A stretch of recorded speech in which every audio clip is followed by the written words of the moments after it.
Assalamualaikum warahmatullahi wabarakatuh.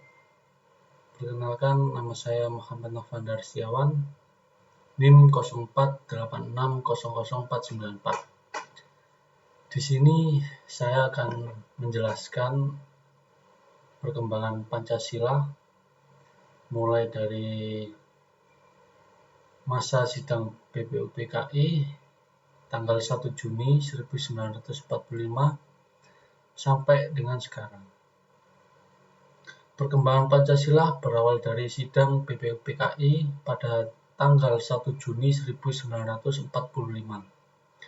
Ketika Soekarno menyampaikan pidatonya yang memperkenalkan 5 prinsip dasar negara yang kemudian dikenal sebagai Pancasila, yang lalu disahkan menjadi dasar negara pada tanggal 18 Agustus 1945 melalui sidang PPKI dan pembukaan Undang-Undang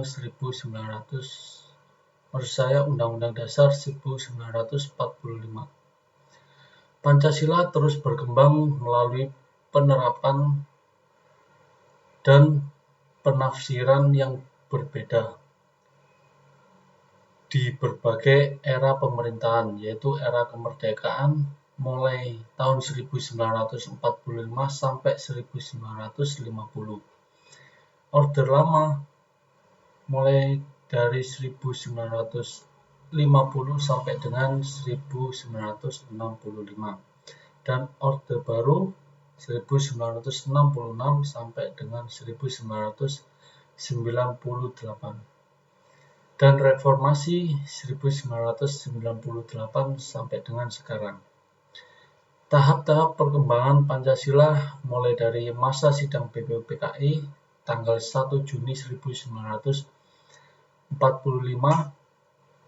dan pengesahan dan penerapan awal tanggal 18 Agustus 1945. Era kemerdekaan dan era Orde Lama mulai dari 1945 sampai dengan 1965. Era Orde Baru sampai dengan era Reformasi mulai tahun 1966 sampai dengan sekarang. Pancasila kembali diformulasikan sebagai dasar negara yang menjunjung tinggi nilai-nilai demokrasi, HAM, keadilan sosial, dan persatuan. Pada era ini, Pancasila menjadi pedoman dalam sebagai kebijakan negara, termasuk kebijakan ekonomi berkeadilan dan program kesejahteraan sosial. Maka dari itu, Pancasila sebagai penerapan diupayakan secara murni dan konsekuen, namun seringkali terjadi penyimpangan dalam implementasinya. Penerapan Pancasila mengalami masa pasang surut, terutama dalam keadaan adanya beberapa perubahan konstitusi dan terjadinya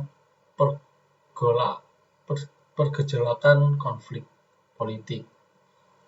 Maka dari itu, Pancasila diterapkan sebagai dasar negara berdasarkan Undang-Undang Dasar 1945.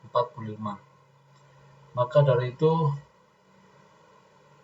singkat perkembangan Pancasila yang saya jelaskan, semoga dapat dimengerti dan paham apa yang saya jelaskan. Sekian dari saya, Muhammad Novandar Setiawan. Assalamualaikum warahmatullahi wabarakatuh.